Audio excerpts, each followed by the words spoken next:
And I will start sharing.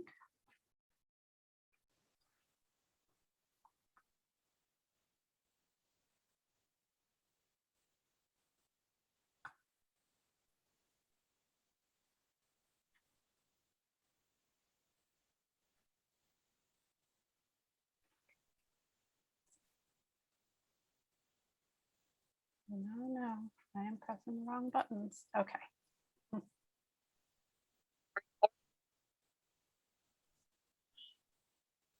Okay, here we go. So we also have a blog post that ties into how to turn your great static photos into dynamic video content. And if you go to that link, which we'll share afterwards, you can also download a PDF that'll walk you step through one of the videos that we created actually for this presentation. So images or videos, how do you choose which ones you want to use? Platforms are always evolving, so your strategies kind of have to evolve as well. We've heard from a lot of people that they feel as if their videos are performing better than their photos, as if some of these algorithms have changed to prefer the videos.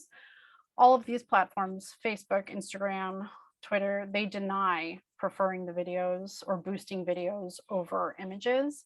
So we think it probably has more to do with the way your audience is interacting with your videos, that you're probably getting better engagement on your videos, and that's why videos are performing better. You can see 54% of consumers want to see more video content. Facebook users watch 100 million hours of videos every day, which is incredible. And sponsored Instagram videos generate triple the comments of Instagram photos. So if you already have high quality images, there are a couple of really easy ways to repurpose them as videos. I prefer to use Capwing. It's an online video, GIF, and image making platform that's completely free if you have a Google account to sign in with.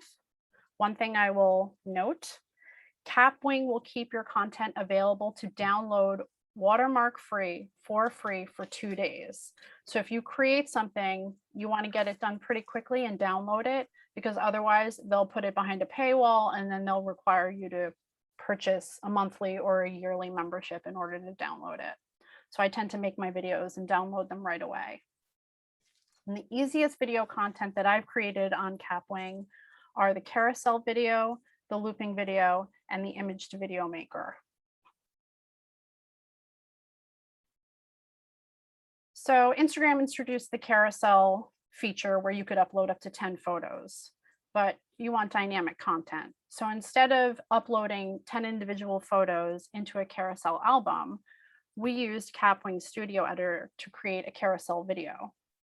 You would upload your images and then you would use Capwing to add text on screen. You can add GIFs and you can add music, although I prefer to download it music free and then upload it to either Instagram or Facebook and use the music that's included on those apps because it's more diverse.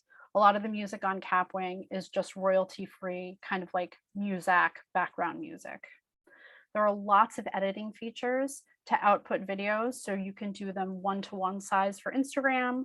You can do them for Instagram stories, the sizing for Instagram stories, for reels. So you can really just modify anything very simply and easily within Capwing. You can add fade-ins and fade-outs for individual photos, screen times for how long the text is on screen, how long the GIFs are on screen, and how long the individual images are on screen. So I made a really quick one for Socktober. And I just found socks that I liked, and I put the names of the socks on the screen. I added some GIFs, but there are other applications for this. So you can show the progression of making a project. You can show pictures of the individual items you would need to create a project. You could highlight colors or patterns within a product line. And you'll see later, you can also take a highly detailed product or project, start with a full shot, and then zoom in on the details and make that into a video. So this is kind of like really simple. I literally just uploaded the photos. For the ones that weren't 1-to-1 size, I either added a background or I cropped them. So you can see the yellow background. And if you upload it on Instagram, it's going to fit right into the grid. So one of the things I would then do if I want to take that content and repurpose it is I would take my carousel video and I would turn it into a looping video. And the looping video will take your original content and it will loop it. And one of the things we're seeing a lot on social media right now is accounts that are using these sort of hyperlapse looping videos where they will feature several images for a very short period of time. And then they will ask people to take screenshots and share the screenshot that they captured. So very easily, I would just make a copy of my carousel video and I would shorten the timing on the individual photos. I would remove any GIFs. I would remove any fade ins or fade outs. I would leave the text on screen, but anything that sort of would get lost when you're taking a screenshot, I would just remove. So I've taken my carousel video and I have looped it. And that is what it looks like. So again, you would ask your followers to take a screenshot and ask them to repost it to encourage engagement. You could use this to feature different colors and ask people what their color mood is and to take a screenshot and share it. You could feature different tools, like for knitters, I would put up a picture of a pair of circulars, a pair of straights, or a pair of interchangeable needles. And then I would say, like, what kind of knitter are you? Screenshot and let us know if fortune answers in your favor. And then for giveaways, a really fun thing that you can do is to, let's stick with the sock theme. Let's say you feature like 10 different photos of different pairs of black socks. And then you include one photo of like hot pink socks.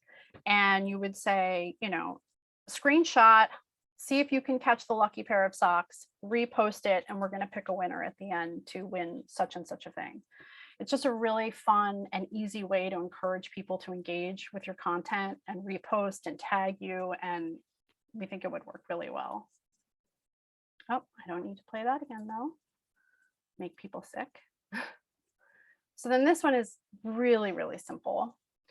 You would take a single image and you upload it to Capwing and you use their moving zoom feature. And it's the image to video maker on Capwing.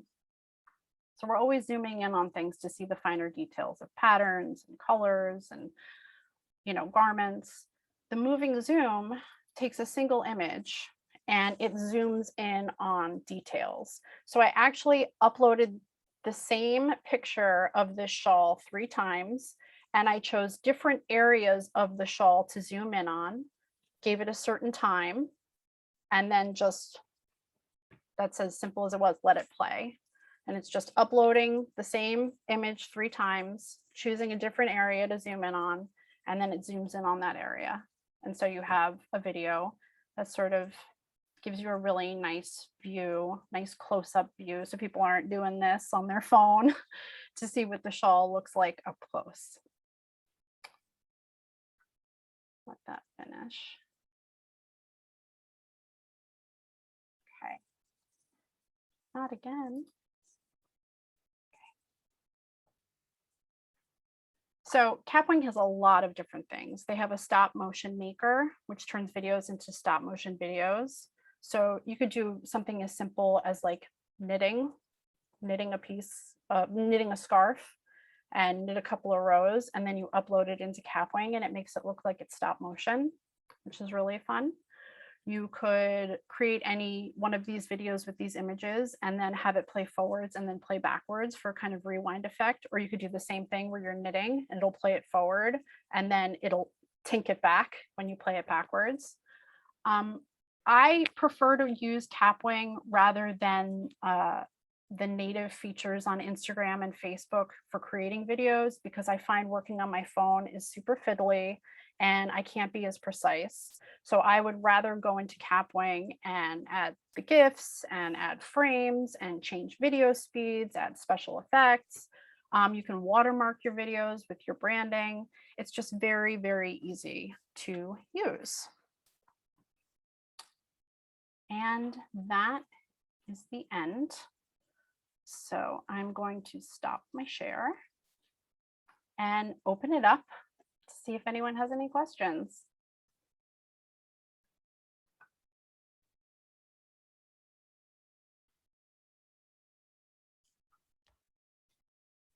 Anyone? Hi, Sally. Flossie, Hey, Flossie. I'll add the blog link into the chat. So I'd never heard of Capwing before, and I've been doing all my videos. Actually, I bought years ago Camtasia. Okay. And I've been using that, but it kind of sounds like Capwing's maybe got. So Camtasia is nice because it's really true editing software. So I can like make sure the video and the audio line up and all that kind of stuff. But it doesn't do some of this other stuff. So it sounds like Capwing is really kind of a social media specific kind of set of capabilities. Yeah, Capwing is specific. I mean, they let you make memes. They've sort of set themselves up for specifically creating social media content. Okay. And you can change, like I said, you can change the sizing, you can change how you output it, you can create GIFs if you want. So they're really, really tailored to creating content for social media, and they make it very user-friendly and easy to do. Cool. Yeah. Yeah, so when you change sizes, you can like basically create the video once and then output it in 2 or 3 different sizes. That's yes. Nice. Yeah. Okay. And I also like that you can create a video and then you can duplicate it and like load it into one of their other features. So like I said, you could create a video and then say, I want this video in reverse now. You would just duplicate it and then open it up in the reverse studio maker, and then it would just create it for you. So it's really, really easy. Yeah, cool. So talk or show how the watermark branding would work. I believe, see, I'd have to go into Capwing to show you. I don't know, Rebecca, we might need to do a Capwing series of blog posts. I believe you would just upload your watermark and then add it to the image or the video that you created within Capwing. It's pretty easy to do. But I would have to actually like show you on the website how to create that. And I have not set myself up to show that to you. So we might have to cover that more in depth in a future blog post. Any other questions? And when you put content up into Capwing, do you know if they have, I'm looking through their stuff right now, do they have any proprietary rights to be able to repurpose your content with, are you giving them permission to use your content in any way? Or no, I don't think you are. No. Okay. No. Okay. Yeah. Can you move video from iMovie to Capwing? And then can you save them from Capwing to Dropbox? I'm actually not sure about that. I know you can. Bless you. I know you can. I'm sorry. That's okay. I know you can download from Capwing and then you could upload to Dropbox, but I don't know if you can save directly from Capwing to Dropbox. I'm actually not sure. Thank you. And iMovie saves as a specific file type, right? You can save it as a variety of file types. Yeah, so I would probably save it as an MP4 and then upload it to Capwing. Thank you. You're welcome. Any other questions? I have an off-topic question. Sure.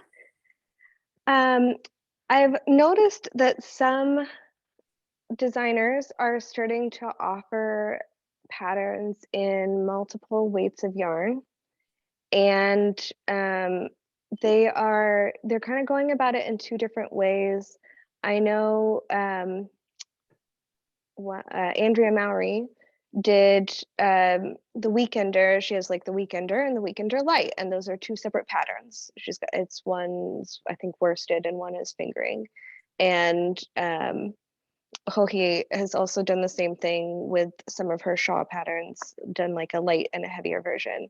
And then others are offering them all. You get all of them, but they charge, you know, $8 for a cowl, but you get, you know, it in 3 different weights or something.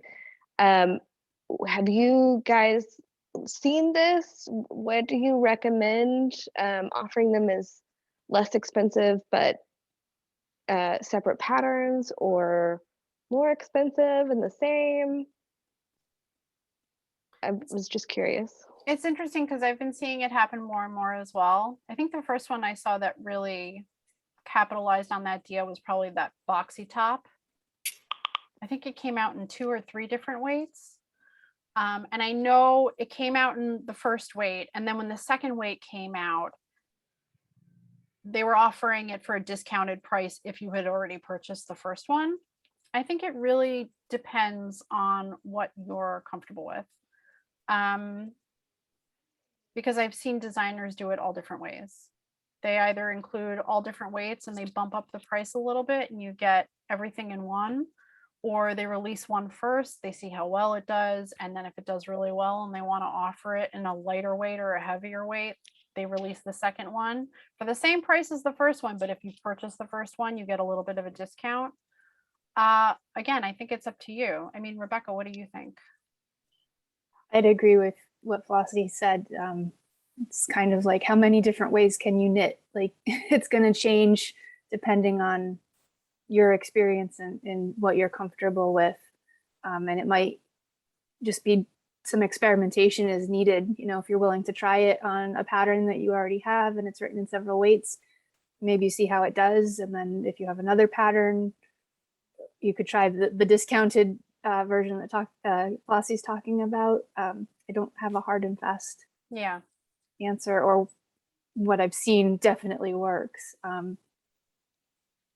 Yeah, I think especially with boxy, like I know that boxy top did so well, and I think people were asking for it in another weight, and that might have been what spurred the additional editions of it. So I think it is kind of a you got to see how it plays. Okay, yeah, because I think my concern is also like, I don't want the expectation to become that every pattern that I come out with must be in 3 different weights, because I don't necessarily want to do that for every pattern, but occasionally I'm like, I would like it in this weight. And yeah, so I think in that case, then you should do it based on how you feel. But then also, if you release one and it does really well and people are like, man, I'd love to see this in a worsted, then you might want to consider it, because it's more sales for you. Yeah.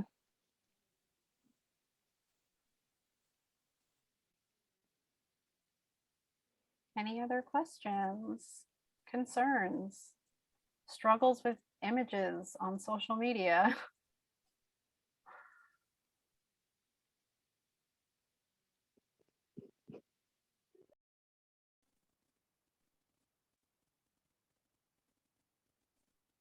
Okay. Well, again, Rebecca kindly dropped that blog post into the chat.